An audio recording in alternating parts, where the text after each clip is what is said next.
Hello, everyone. Cecil Martin here. Hey, this is Hunter Henry. What's up, man? This is Max Crosby, part of Raider Nation. Hey, this is Ross Tucker, former NFL offensive lineman. Hey, it's Tyler Lockett of the Seattle Seahawks. Hey, this is Jerry Judy, wide receiver for the Denver Broncos, and you're listening to the 14-Yard NFL Podcast.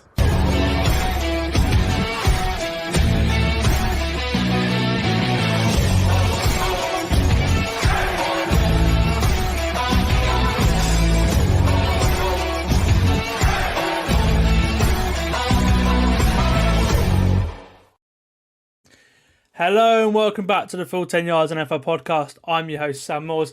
Over the weekend, the NFL draft, the 2024 NFL draft, took place in Detroit and it broke records. Over 700,000 fans attended the draft over the 3 days, and the first 14 picks were all offensive players. And we're here to talk about all of that. It's the Monday after. We're going to debrief the weekend's chaos and pick some winners and losers of the draft. And joining me to do that is Full 10 Yards contributor Charlie Grace. Welcome back to the podcast, Charlie.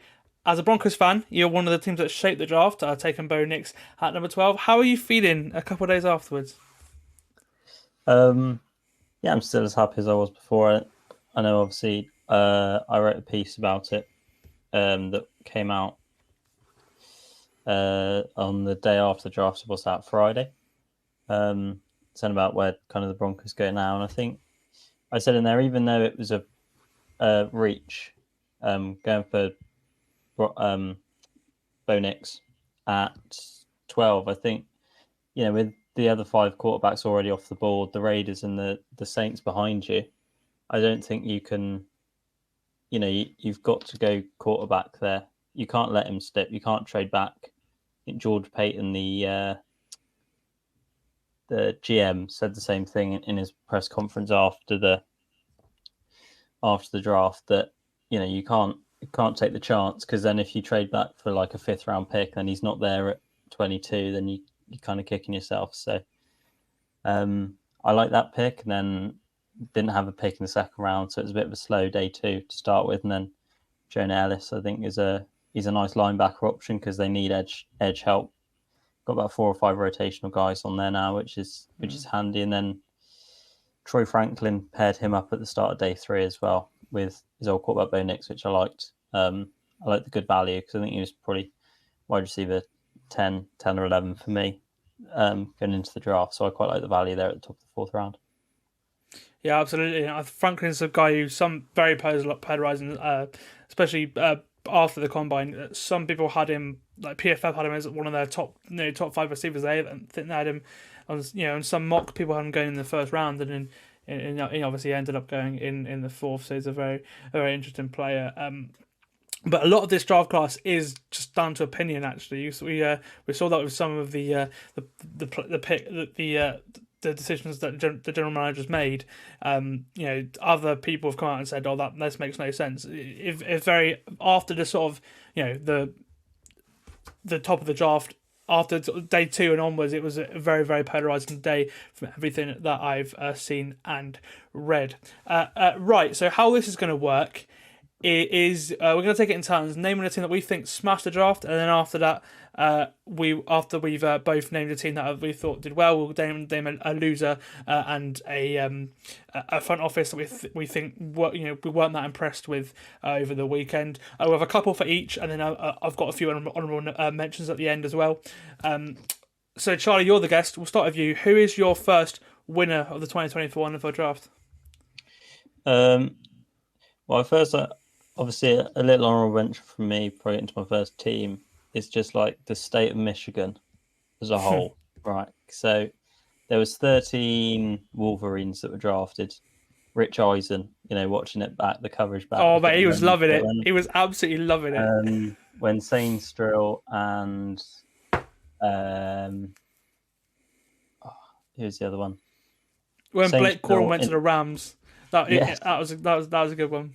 Yeah, so Mike Sainsbury in the second round, and someone else went just after him, and then it was so Corum, Raymond Wilson, and Zach Zinter went back to back, and everyone that got chosen, he got more and more into it as the names got called off, and then obviously they broke the attendance record as well. Detroit, a lot of Michigan fans coming in there as well, and then I just think they had a great day, a great 3 days. The atmosphere looked like it was great. It looked kind of like a music festival. Some of the aerial shots you got, so that was quite fun. And then the first team that I had in here was the Commanders. I think they overdrafted Jaden Daniels. I preferred Drake May as my QB2, but I still think he fits what Cliff Kingsbury's going to do. He can do stuff with his legs as well as with his arm. His deep accuracy is incredible. And he can sit behind Mariota, who's kind of a similar brand of quarterback for the first at least 8 weeks, first half of the season, develop a little bit, gel with some of these receivers like, Luke McCaffrey, who they got for great value at the 100th overall pick as well. I think I quite liked him. He had a good combine. So, brother of Christian McCaffrey as well. So, come from good NFL pedigree. And that guy that I mentioned just a minute ago, Mike Sainristil, I think he's an incredible slot corner. To get him kind of midway through the second round was brilliant value. And they picked up, for me, one of the steals of the draft in Jason Newton at the top of the second round, who I think could easily have gone on day one, kind of in the 20s. So overall, they kind of smashed their top kind of 5 picks in the top 100 of the draft. Ben Sinnott as well, who I like at tight end, good run blocker, so he's going to help the scheme for Cliff Kingsbury over there in Washington. And it's just a great way, paired with their free agency, to kick off this Dan Quinn regime, moving away from the Dan Snyder years. And I just think it's a perfect draft to kind of kick that off and move them into a new era. Absolutely, they had 6 top 100 picks, and they used all 6. And yeah, the players they got in again, Jaden Daniels, of course. We're interested to see if he starts right away, whether they decide to go for Mariota at the start and then sort of ease into Jaden Daniels or not. But if there's one thing for sure, this Commanders team is going to look completely different to what it did at the end of last year, because if you just look at the amount of players they brought in free agency, I mean, read through these names: Dorrance Armstrong, Frankie Louvu, Tyler Biadasz, Nick Allegretti, Austin Eckler, Bobby Wagner, Marcus Mariota, Jeremy Chin, Cleveland Farrell, Dante Fowler, Michael Dyser, and Noah Igbenogany, Olamide Zacchaeus, and then if you add them to the 6 draft picks, a lot of those players will start as well. So you could honestly see 10, 15 new starters for the Commanders next year. But it's something they needed because again they got the number 2 overall pick for a reason. Okay, we'll go for my first winner, and that is the Indianapolis Colts. An interesting one. I think obviously the 2 picks big picks they made were Leatu Latu at 15, a pass rusher out of UCLA, and then obviously they got Adonai Mitchell, the receiver out of Texas, in the second round. These are 2 players with medical concerns, but where they got them, certainly, and they fell because of that, but where they got them was an absolute steal. Especially, Latu again, they had the pick of the defensive players, and there's a video that came out of Chris Ballard, the general manager. He was in disbelief that they managed to not only get Latu but also have the pick of all the defensive players. It's just the way that the draft fell. And then with and he's just adding to a Colts pass rush now. They paid DeForest Buckner. That was a concern going into free agency, whether what they do there, and then obviously then getting Latu as well, adding to a defensive line. The Colts are really starting to build a roster now. Again, I thought that they needed to address the receiver position coming into this draft, and they did that in the second round. I mocked Brian Thomas on him a couple of times in other mocks I've done for the podcast and then for other podcasts as well. They got AD Mitchell in the second round. The reason why he fell, because he was a consensus first round pick, is because there was a concern over the fact he had type 1 diabetes, which I think is a bit of a joke personally. But it's the way it is. And again, Chris Ballard, the general manager, again he said, I don't understand why he fell, and that's looks like a great pick for the Colts. They also got Matt Goncalves, or Goncalves, if you're going to say the Portuguese way, on day 2. From what I've heard, he was one of the best day 2 tackles about as well. So that I like that pick as well. What do you think about the Colts, Charlie? Yeah, they were one of my winners as well. I think it was best edge rusher in the draft at 15th overall.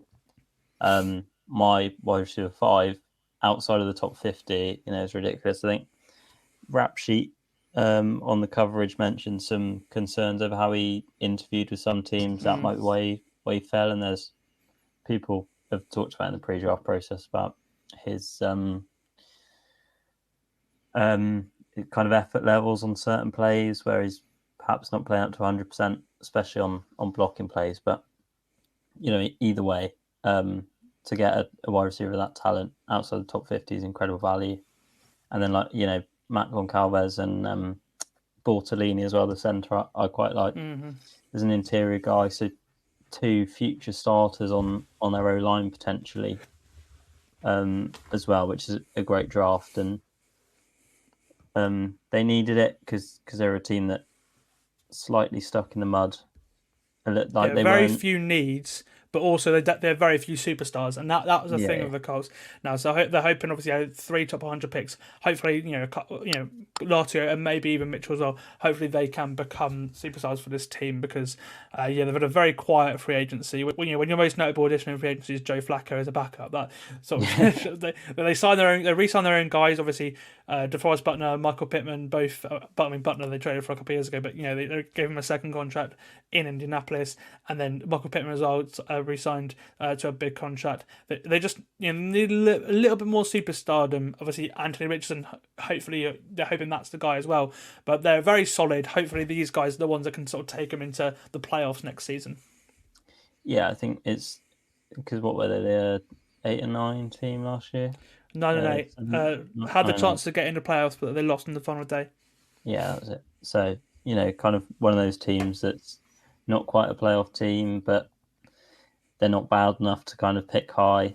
So, you kind of need one of those drafts that's going to put you over the edge and make you a contender, and hopefully a decent free agent landing spot when it comes to next off-season, you'd hope.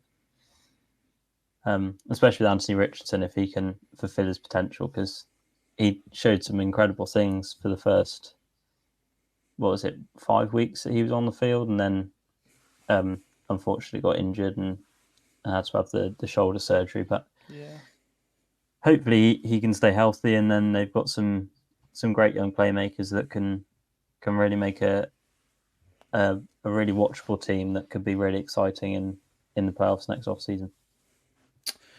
Okay, it's now time to pick the first loser, or at least who we think probably could have had a better weekend. I'm going to go now because I'm sure Charlie will also have something to say on this. We'll go for the Atlanta Falcons because I feel like General Manager Terry Fontenot has had a horrific weekend. First of all, of course, pick him quarterback Michael Penix with the 8th pick, despite giving Kirk Cousins a 4-year, $180 million contract in free agency only last month. Now, obviously, it's not uncommon for a first-round pick to sit behind a veteran, but those players are often seen as raw. Penix is a bit different. As a quarterback prospect, he's actually probably more pro-ready than, or at least as pro-ready as it comes in this quarterback class.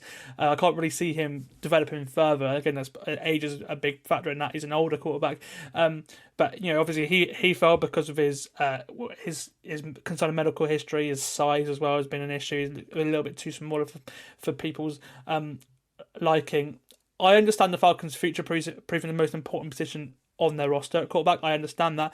But with their roster just a few pieces away from challenging for a Super Bowl, I don't really think that this was the best move. Again, I understand why they did it. I understand that obviously they felt that way about Penix. But if that was the case, why do you give Kirk Cousins that contract? Because he's got to start because of the way their contract structured for at least 2 years. Kirk Cousins will be the Atlanta Falcons starting quarterback for the next 2 years. Otherwise, they're going to have a colossal amount of dead cap on their basically they're going to have a close amount of dead cap, similar to what the Broncos will be in next season with Russell Wilson. It just that after the Kirk Cousins move, we're thinking, Atlanta are going for it. They've got a good roster. They had terrible quarterback play. They're going to have at least above average quarterback play. Kirk Cousins behind the best offensive line he's ever had, probably, or certainly since for a long time, and some good weapons too. And then they're going to do this move where you're not adding, because that defense needs work. It played surprisingly well last year, but they've lost players. Talent-wise, it's not the same. That front seven, again, we had this conversation a couple of weeks ago. That front seven may be the worst in the NFL. the way, and they didn't, and that the glaring need, and that's where they should have targeted in the first round, in my opinion. But instead, they did this. I assume the Falcons are one of your leaders as well, Charlie. Yeah. I think even ignoring the Penix pick, it's a bad draft class. Rook, Aroro, Rowe. Yeah, trading up for him when you got Jason Newton still on the board is a bit interesting. Yeah, and he's raw, and I understand the vision if you're bringing him in as like a Grady Jarrett kind of heir, someone to sit behind him and learn, but that means he's kind of traded up. You still haven't improved your front seven, which, like we said on the NFC off-season review podcast, it's the worst in the league by some distance, I'd say. Braylon Trice, okay, sure, 16 sacks in 2 years, but I say had a ton of sacks in college, but there are questions. Yeah, you're not adding anything major to your front seven there, and then like you said, you can't avoid the Penix thing. It's nothing against Penix himself. I think many had him as a first rounder. I had him as kind of a fringe first, second round guy, and I thought maybe he'd go back end. Someone would trade into the back end of the first to take him. I didn't expect him to go 8th overall, ahead of JJ McCarthy, ahead of Bo Nix. Especially when even if they didn't go defense, which I think they should have gone, either trade back or take Dallas Turner or Latu or Mitchell or Arnold, one of them.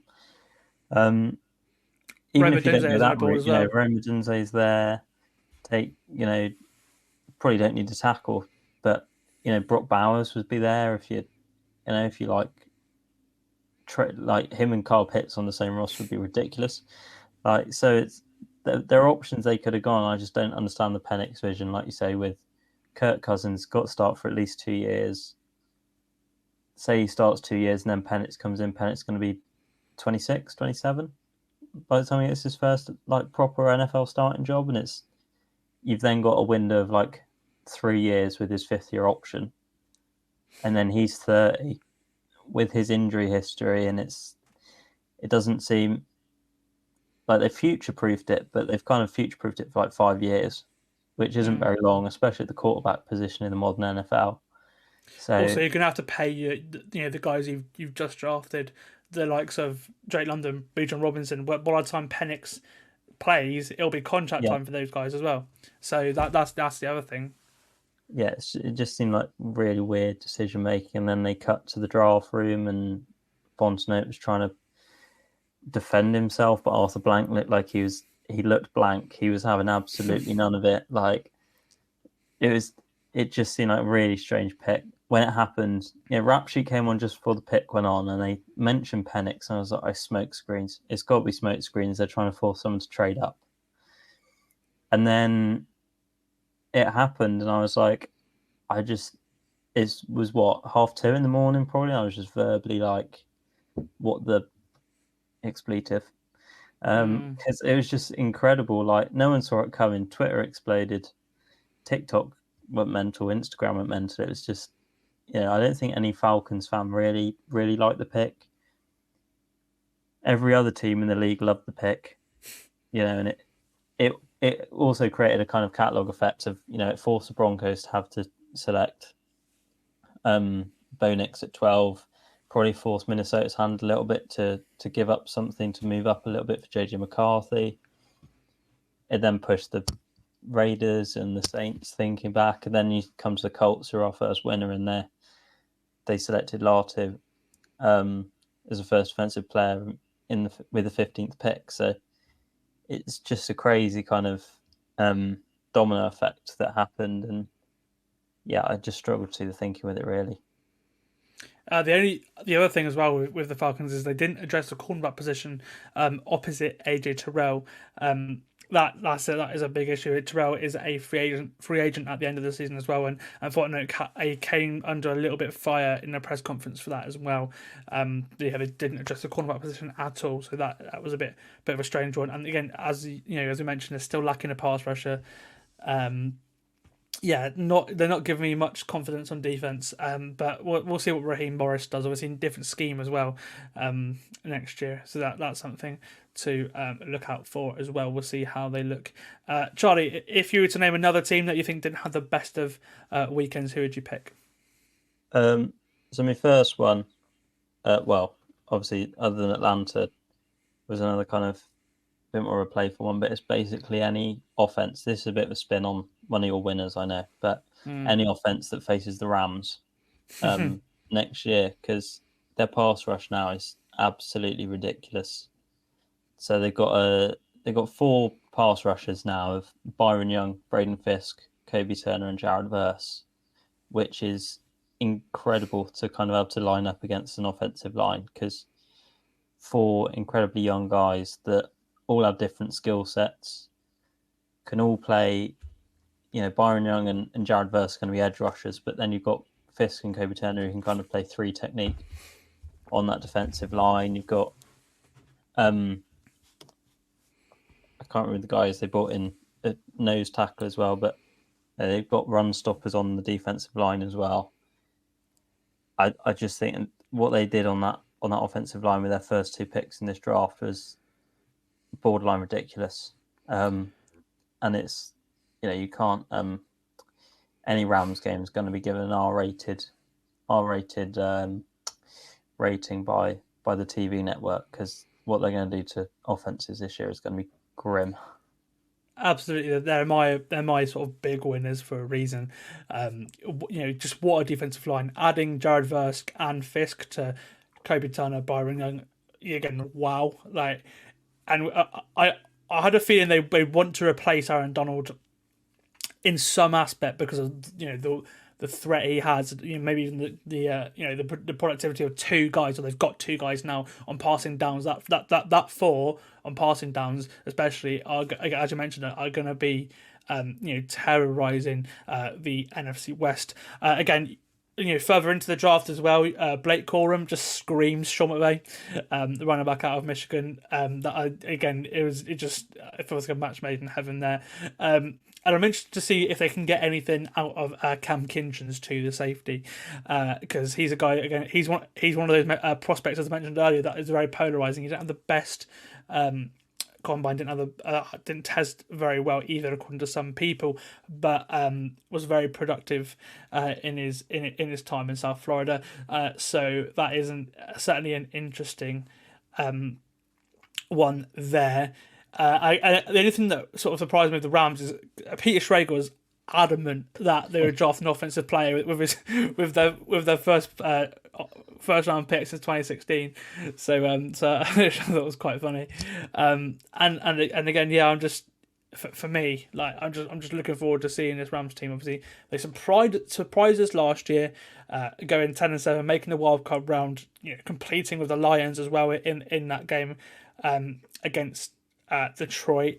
And yeah, they've added to the offensive line this free agency as well, and brought back Darius Williams as well from Jacksonville, Trey White as well. That defense that you mentioned earlier is going to be really, really fun to watch. So yeah, with their new not it'll be the same scheme, but yeah, it'll be absolutely fascinating to see what happens next year. The Rams but with the Seahawks, probably taking a step back.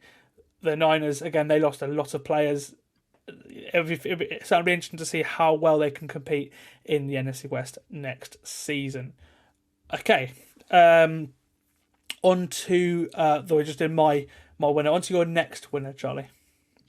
Yeah, so I went with the Packers because I kind of really like what they did. It probably went a bit under the radar slightly, but I think back of the first round, I think Jordan Morgan, I like him. Obviously, he was a tackle in college, but a lot of people project him as a guard early in his career because he's not got the arm kind of length to play on the tackle at tackle. So I like him as a guard, kind of replacing Josh Nijman, who they lost in the off season on that right hand side.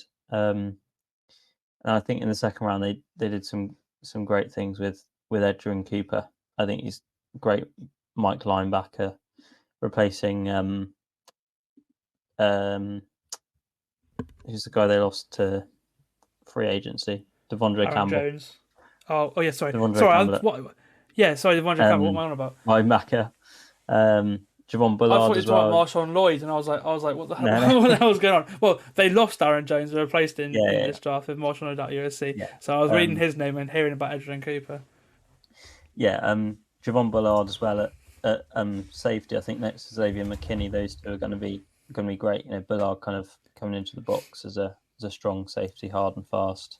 Xavier McKinney is a free safety over the top. I think that's a great duo for next year. And like you said, Marshawn Lloyd, nice running back. Josh Jacobs as well to sit back. You know, got Josh Jacobs, got AJ Dillon, and then Marshawn Lloyd can kind of come in. I think Josh Jacobs only a 1 year deal, wasn't it? Or was it a 2 year deal? No, it's a 2 year deal. Okay, but I mean, he can still, you know, step up and play a big part, especially next year. And I think with their five, you know, they had 5 picks in the top 100, and I think they probably nailed every single one of them, which is quite an impressive thing to do. And it's the start of a new era of Green Bay. Jordan Love proved he was the guy last year. So now we can, you know, start to build around Jordan Love, especially when he's on his rookie deal, on his second deal, but it's quite cheap. Second deal, I think, quite team friendly. And you've still got a lot of young guys. I saw a graphic earlier there. Their offense, their oldest players, Josh Jacobs, he's 26, which is mental. So they've got youth on their side, and I think they showed last year that they can still compete and get, you know, they won a playoff game last year. So, you know, who's to say they can't go further this year with an extra year of experience, some more depth, some more youth. So yeah, I really like what they did, and they're my second winner. A very interesting draft of Green Bay. Not how I thought it would go. We love how Brian Gutekunst basically just goes defense every year. Absolutely loves defense. They've not really addressed the offensive line early in drafts recently, but based on the players they lost, obviously David Bakhtiari, Josh Nyman, John Runyon, there's three starters for them for the last couple of years. Obviously Bakhtiari has injuries as well, but you know, losing those three, you had to address it early in this draft. They did that with Jordan Morgan. The big shot for me actually as well, sort of staying with that, is the fact they passed on Cooper DeJean, because it felt like in every mock you'd see Cooper DeJean to the Green Bay Packers because of his link with his Iowa coach Jeff Hafley, who is now the defensive coordinator for the Green Bay Packers. It was something that I know Ollie really wanted in this new defense at Green Bay Area employing this year. I'm fascinated to see what it is. Year as well, didn't they? Yeah, exactly. So it just that. To me, just made the world of sense, but it didn't happen. They might have taken him in the second round, but I think that's why the Eagles jumped them to go get Cooper DeJean. They traded up, one pick above the Packers to go and get him because he probably would have fallen to the Packers. They ended up trading back and then obviously picked up Adrian Cooper later on in the second round after they traded back. But yeah, for me, mixed draft, very different to what I was expecting, so it's probably why I don't have them as one of my winners, but I think it's certainly an interesting one, and again, they hit the major need, Jordan Morgan, offensive line, and a lot of people really liked him, especially as it got closer and closer to the draft on Thursday night. It felt like he was going in almost every single mock draft you see, after being a sort of day 2 guy at the start of the process.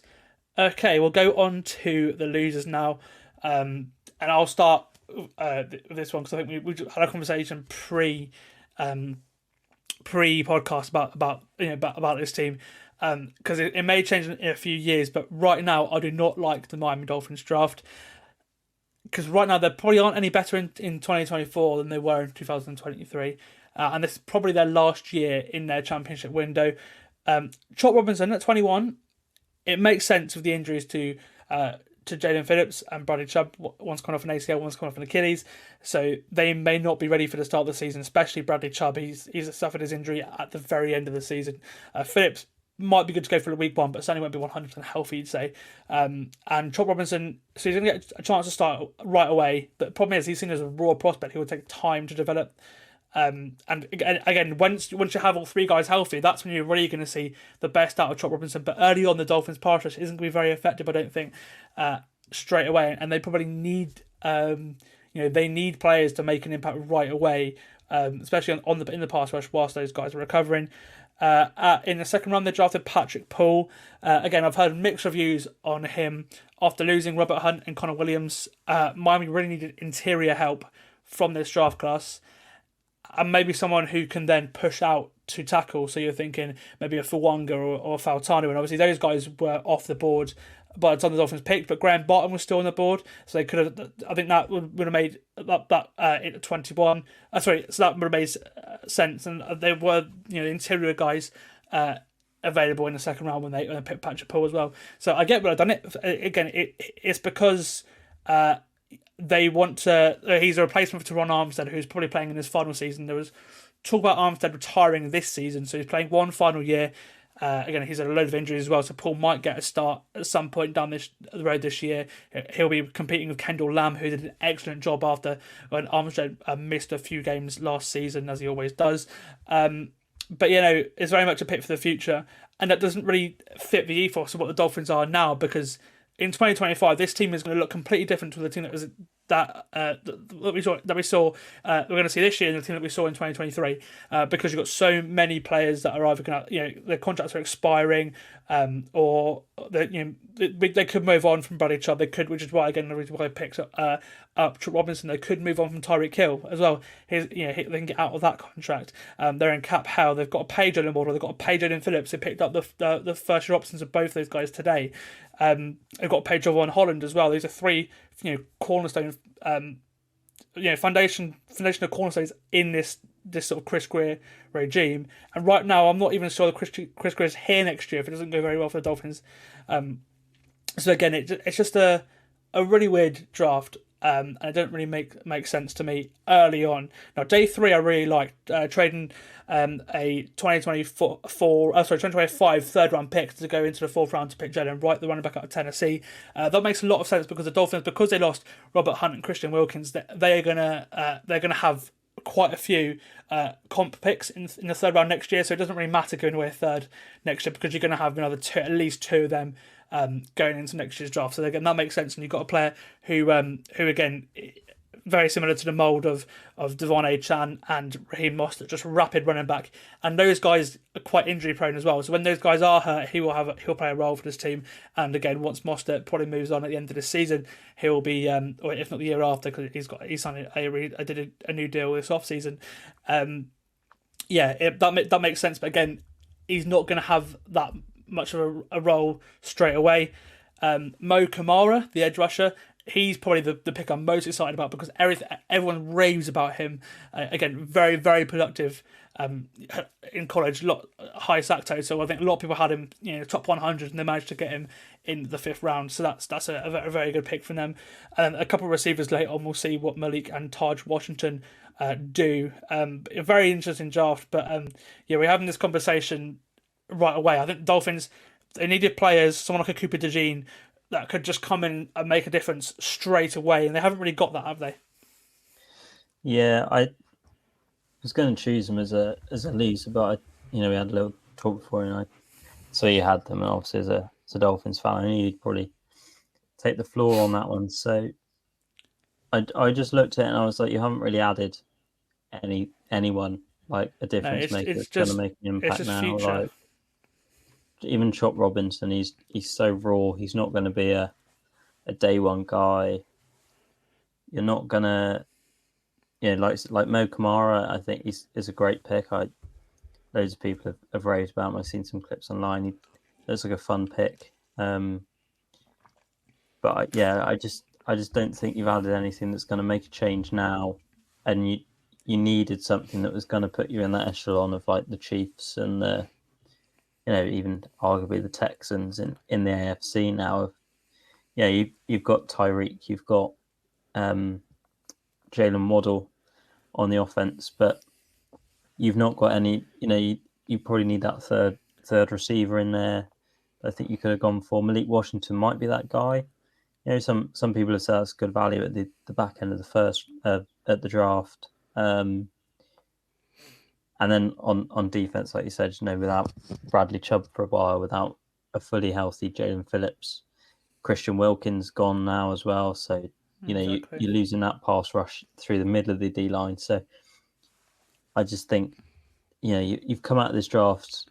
You're not worse than you were this time last year, but I don't think you've improved either. And I think it's not necessarily that you're a loser, but it's just you've had a bit of a disappointing draft, and More, what you could have been yeah. and what you are now is probably what pushes your draft grade down.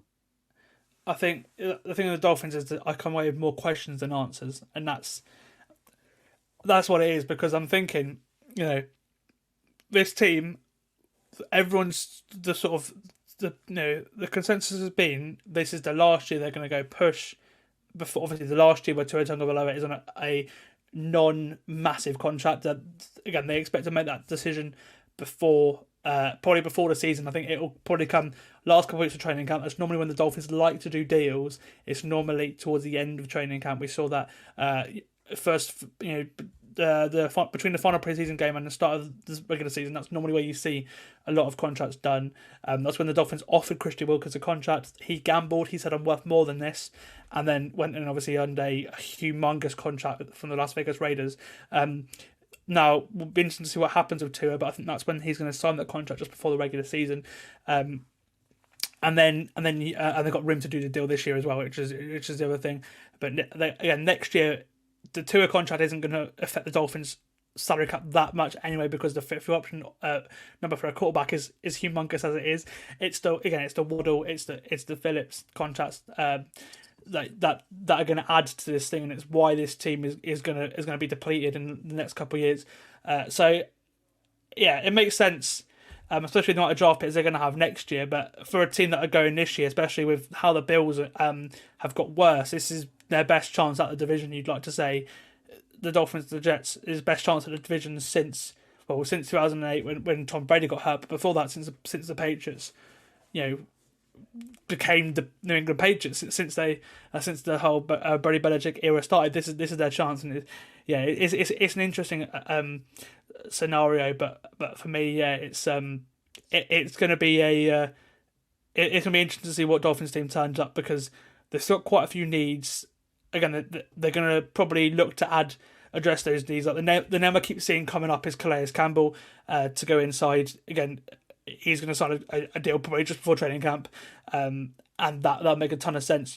You need guys like that now to come add to this competing roster. If they don't add any of them, then I'm really concerned about the way the Miami Dolphins are going to look in 2024, because they needed guys who can start right away, and I don't think they've got that. Okay, let's go to your next winner, Charlie.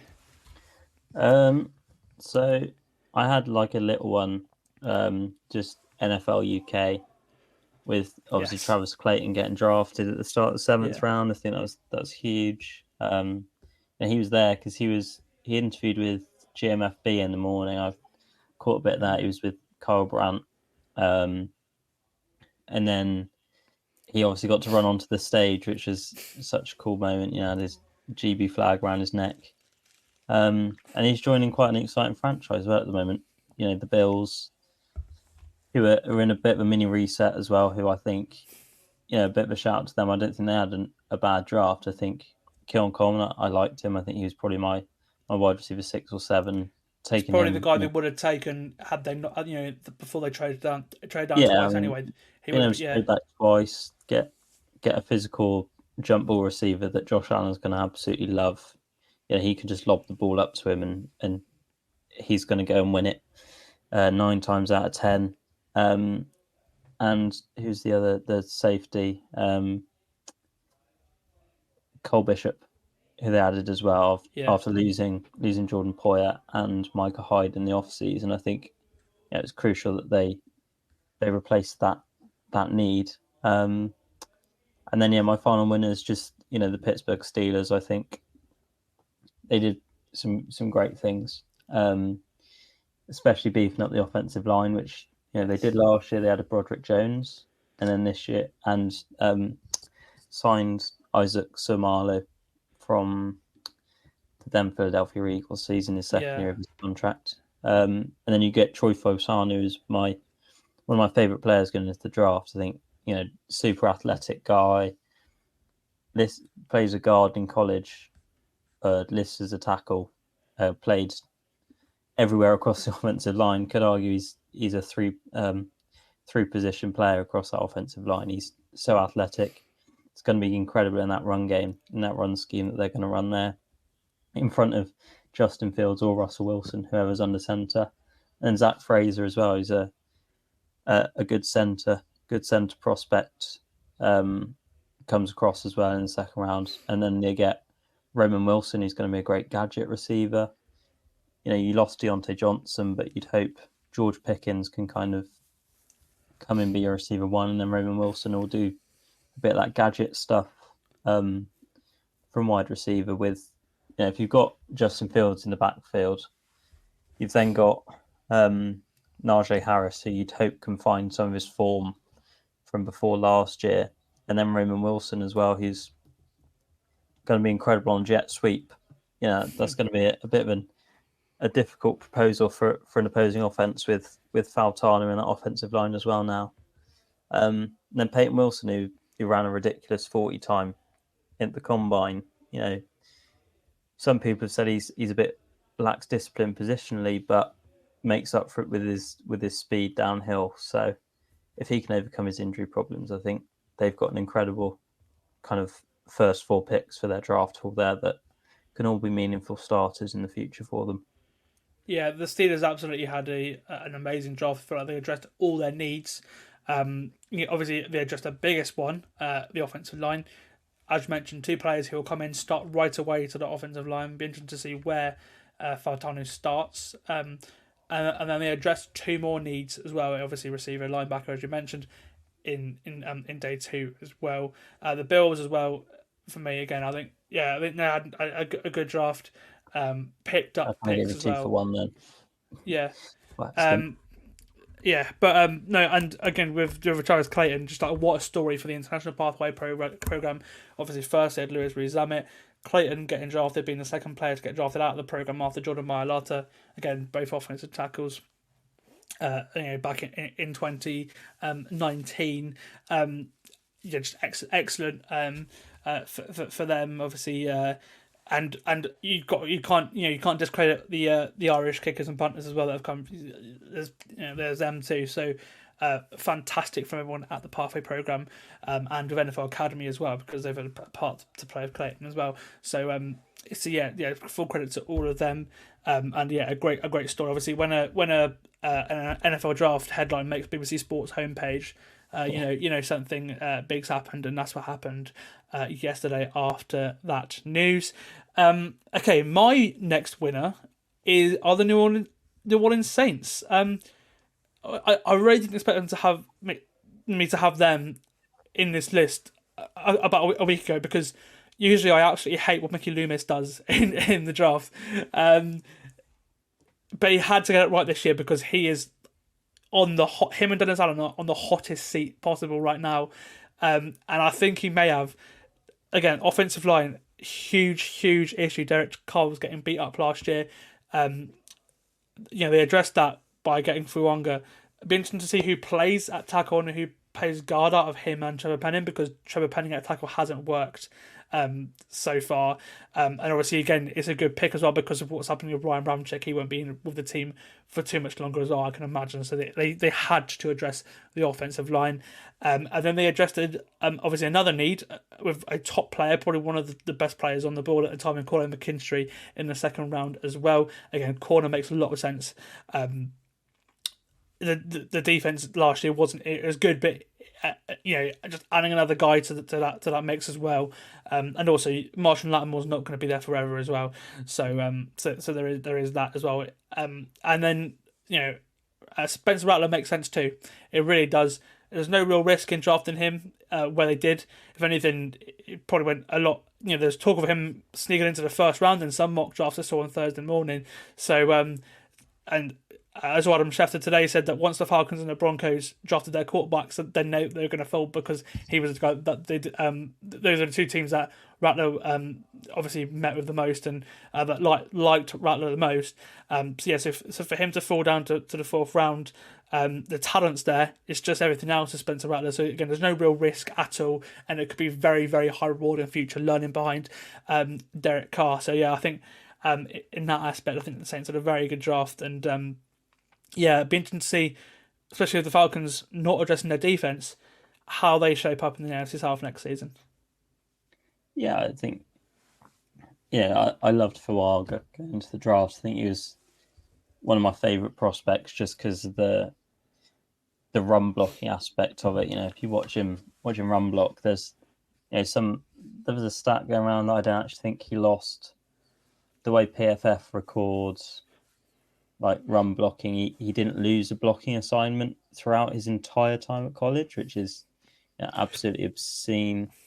And a bit like Jordan Morgan, who we spoke about earlier, a lot of people projected him because of his length going inside at the next level. And I think he slots right in there for the Saints inside if they want to give Penning that extra year just to see if he does work out at tackle. I don't see it personally, but if that's what you want to do, I think you can easily do that. So I just think it fits. And then, like you said, Kool-Aid, I like that pick at the end of and kind of midway through the second round. And then, Spencer Rattler's a nice addition. Just a low risk backup, high reward if it works out. And if it doesn't, you spent a fourth round pick on him or a third round pick on him. Yeah. So, it's not, you're not losing out there at all. And I think I didn't have them as winners just because I don't think they've done enough to get them over the edge of I think I can definitely see this team finishing a winning record. I think their roster just has so many holes. It's just kind of, it's aging. Yeah. They've dragged out having Tyrann Mathieu and that there. They had stars 4 years ago, and they've just kept them, and they've tried to eke out every last bit from them. And I think now they're kind of wilting away a little bit, and they're stuck in some big contracts on veterans that aren't maybe as good as they were 2 years ago. Yeah, well, that's the thing as well. I think they had to smash this draft, and certainly at the top, they didn't have many picks, and the players they picked in the top 100, the two they had to smash them, and I think they're sort of value wise, they certainly got some of their best value in the top, the top two picks, and compared to a lot of teams in the league over the weekend. And the reason why they had to smash it is because if you listen to the list of free agents they've got or players that can move on from contracts they can get out of next year, it is staggering the amount of names you've got on this list. You've got Chase Young, Jawan Johnson, Willie Gay, he's on a 1 year deal with Paulson Adebo, Peter Werner, Rashid Shaheed, James Hurst, and you've got a decision to make on Peyton Turner's 5th year option. You can then move on from Alvin Kamara, Taysom Hill, Marshawn Lattimore, and Ryan Ramchick, as I mentioned earlier. This Saints team, again, because of the amount of players that we're likely going to see leaving next off season, they had to smash this draft, and I feel like they have.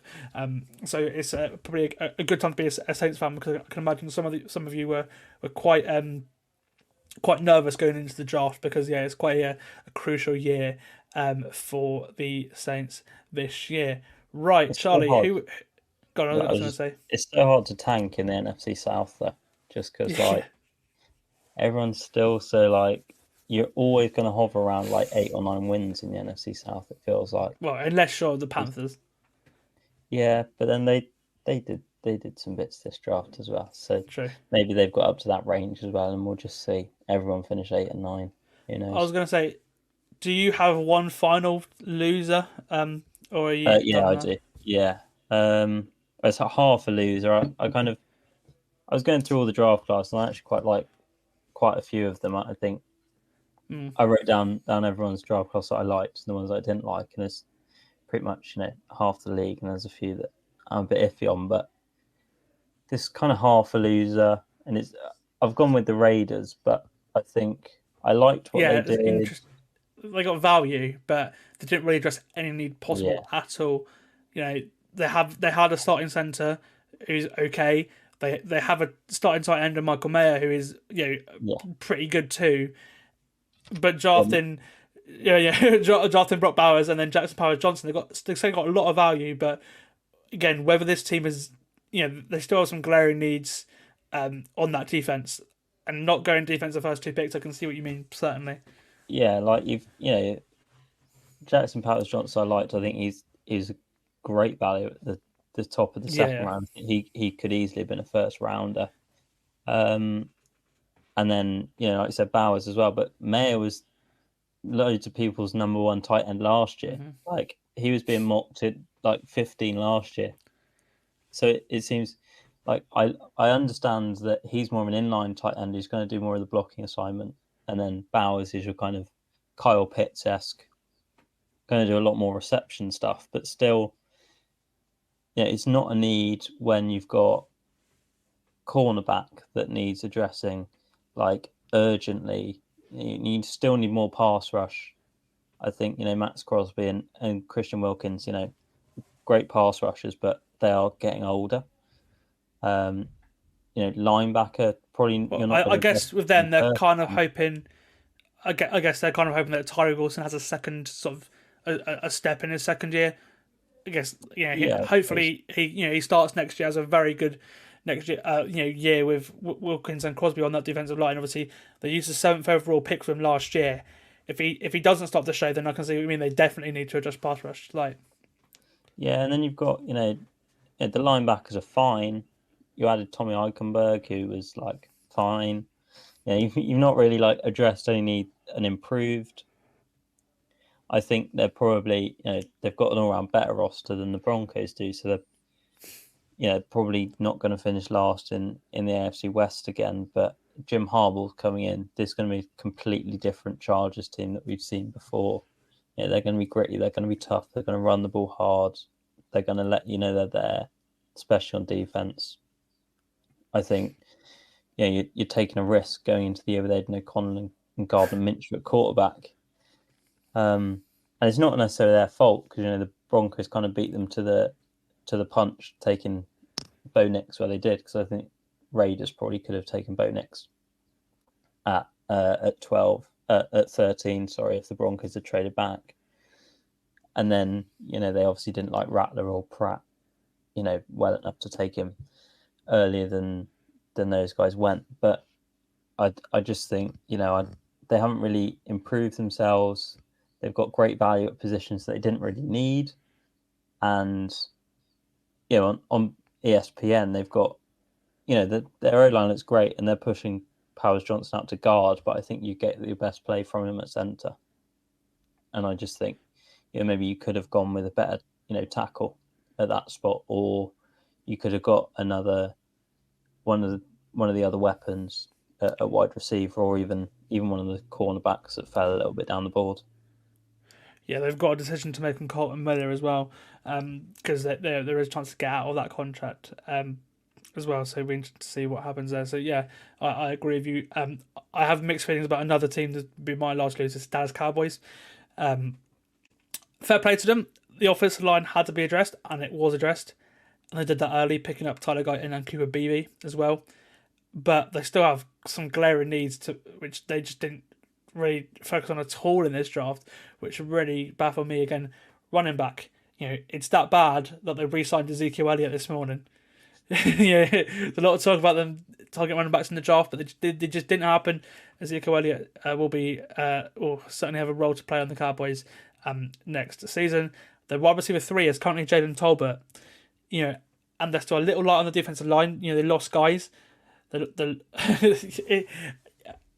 then they don't really have a typical corner because after losing Stephon Gilmore, because you've got Deron Bland and you've got Trayvon Diggs, but those guys, the way they play, I'd say it's almost suicidal having those two guys as your two outside corners because they're gonna get beat. They are. They're amazing ball hawk cornerbacks, right? But they're in a completely new scheme. They don't have that great of a cover resume, right?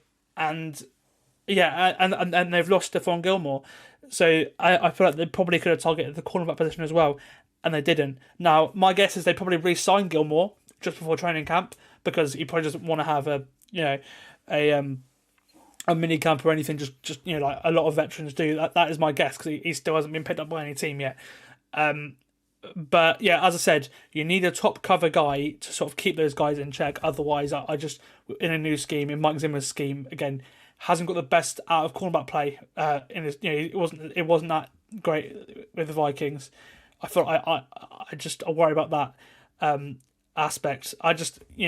For me, it seems like they've just taken a massive step since the end of last year. The amount of players they've lost, and then it just makes you wonder: do they just let Dak Prescott walk? It does make you wonder because this team is nowhere near as competitive as it was last year. If you just read through the guys they've lost. Dorrance Armstrong, defensive lineman to Washington. They lost Bayadich to Washington as well. They lost Tony Pollard to Tennessee. They lost Tyron Smith to the Jets. They lost Michael Gallup to free agency. Stephon Gilmore to free agency. Jaron Kearse to free agency. Chakuma Aduga as well. Dante Fowler's gone. And then, losing two more interior players as well as Dorrance Armstrong and Jonathan Hankins and Neville Gallimore as well. That defensive interior for me, they just didn't address it.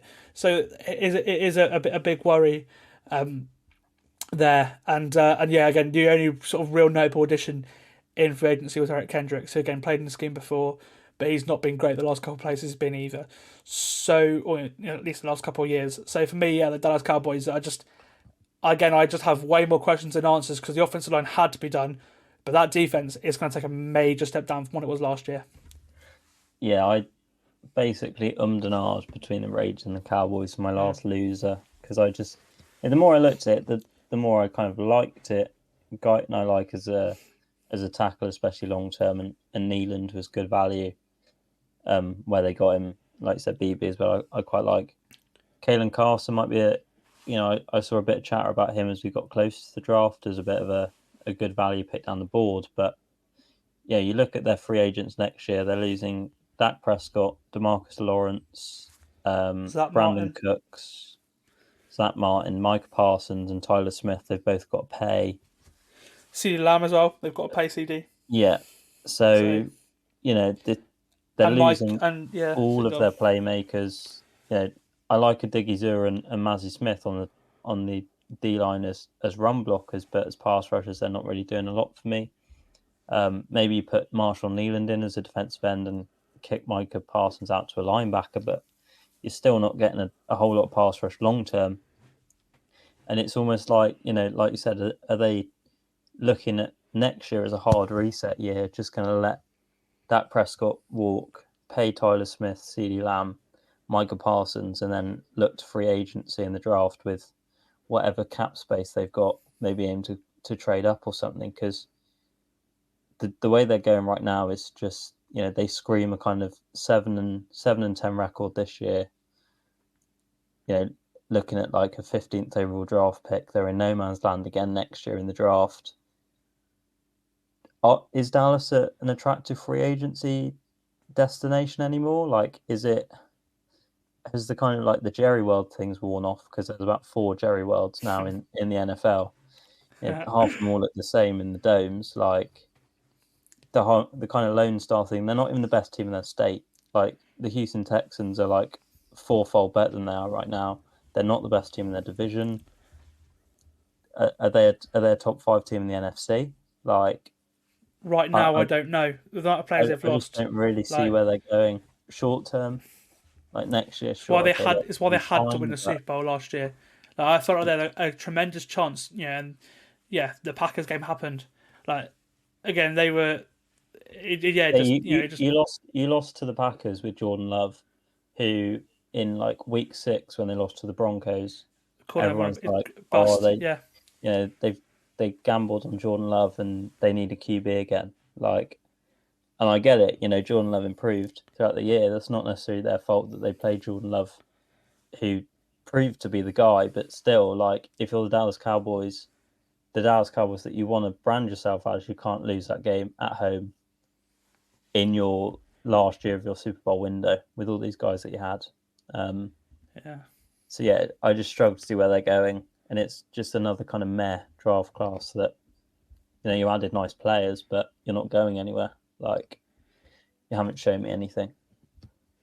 with the offensive line, because remember, the reason why I'm sort of poo-pooing on it as well is because that offensive line, they had tons of injuries, and the guys who came in and played, it wasn't that different.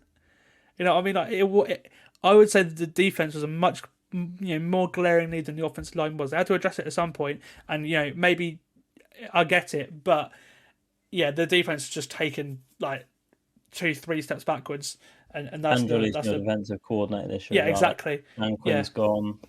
I don't know who's replaced him actually. I can't. Mike Zimmer. Yeah, so it's just another, just Mike McCarthy bringing his NFC North mate. Basically, back when it's like it's just. I mean, we're in 2023, and we're looking at a Mike McCarthy and Mike Zimmer, offense and defense. I think feels like 2014. Yeah, exactly. I think that's just sums up the Cowboys. I think we're interested to see what. Again, will Mike be there next year? That's the just for me, just hard reset. It screams. I didn't think he'd be there this year, so no. Yeah, I think he's got one more year with Dak, CD, Micah Parsons there, and then he's going to get there. He might walk before he's pushed. What kept him the job was the way, because the offense, again, it ended number one.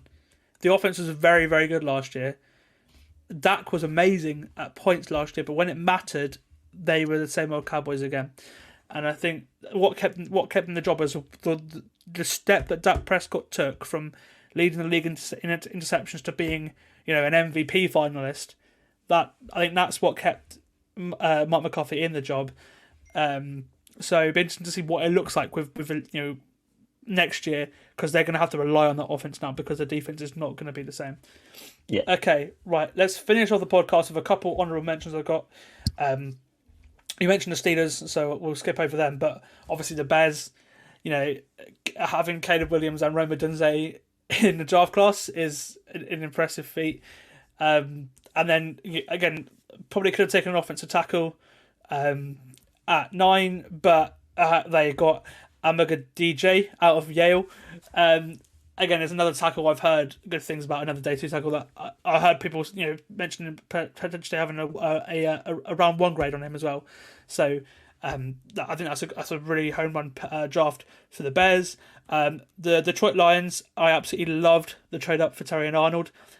Just taking advantage of the defensive players dropping on the draft, and then doubling down at corner. Their by far biggest need in drafting Ennis Rakestraw Jr. Like that was they had to adjust the cornerback position this year, especially after losing Cam Sutton in free agency as well. That didn't really work out. So getting those 2 corners to add to Emmanuel Mosley, who hopefully is healthy now as well. Going into his second year in Detroit. Now I feel very confident about their secondary, which again was their big issue last year. Staying in the NFC North, the Vikings, like the Bears, they used their the 2 first round picks wisely. Didn't trade up big to get JJ McCarthy. Obviously went trade up 1 spot to sort of secure him, and then traded up to get Dallas Turner on the edge, who is the perfect edge rusher for Brian Flores' scheme. A comp that I've heard a lot of is Carl Van Noy, that sort of hybrid, old school 3-4 defensive end, outside linebacker, like can rush a passer but also is very good in coverage too. That is what Brian Flores likes on his defense. So that is the perfect fit for them. So it made all the sense in the world. And then when it happened, when we were watching the draft in the living room, I shouted and said, yes, love it, because I love that pick. It just fits Brian Flores' defense perfectly. And then we'll finish off with the Philadelphia Eagles, because there was a lot of talk about Howie Roseman, sort of not addressing their glaring need in the secondary in the first round, because they often find value in the secondary later on. But they did what they should have done, and fair play to Howie for going against his normal grain. Obviously, trading up to get Quenya Mitchell, and then doubling down and getting Cooper DeJean in the next round as well. Obviously, 2 guys that was better to go in the first round. I mean, fair play to him coming away with both Mitchell and DeJean, because the Eagles secondary again was their big need last year and it really needed revamping. Again, now I'm looking at them and I'm thinking, wow, that roster's good. They really are a team to beat in the NFC again. So, fair play to the Eagles. Is there anyone that you would like to add in there, Charlie? I think the Seahawks had a nice draft. I liked Byron Murphy on the defensive front. I think pairing with Leonard Williams, Nwosu, I quite like an edge rusher as well.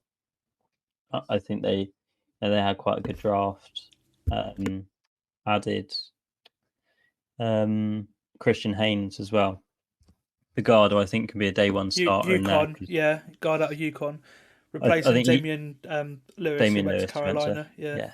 And then just my one thing kind of on the Minnesota thing is I just think they gave up so much to go and get Dallas Turner. I think is the only thing that kind of turned me off them being one of my winners. I had them in the conversation to be a winner, and then I kind of looked at it. I looked at what they gave up to get Dallas Turner, and I think they gave up. So obviously trade swaps 23 with 17, and then gave up a third, a fifth, and a seventh. I think it was. I just think it was quite a lot to give up, especially the third round pick in there as well, to move up only 5 spots. I think was quite a lot, especially with the Jaguars trading back. Who, by the way, Brian Thomas at 23, incredible value as well. Who's Trevor Lawrence, a massive winner in the draft.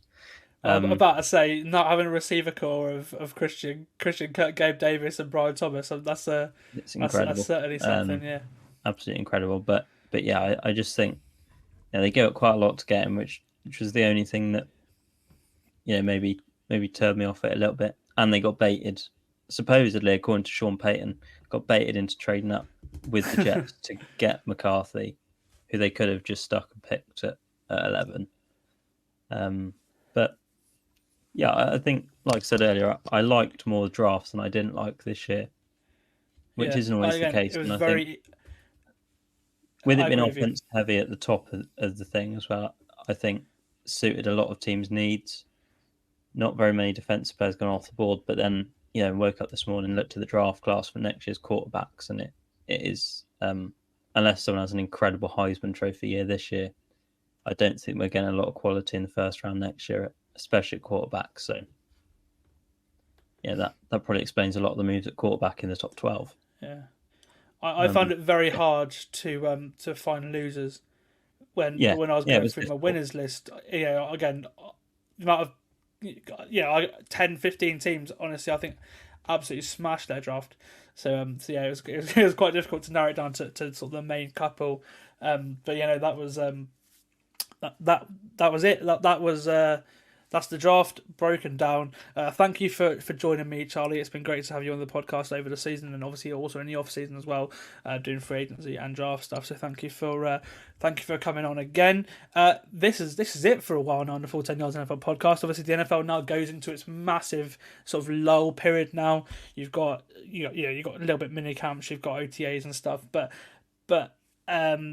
news-wise, the news cycle doesn't really start again until training camp now. So it'll be interesting to see how many podcasts we do between now and July. I can imagine the next one will be the schedule release.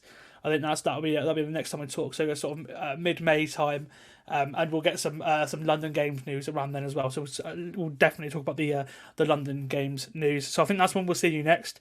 As always, I've been Sam Moores, the host of the Full10Yards NFL podcast. Thank you for joining me this season, and thank you for joining me over the off season.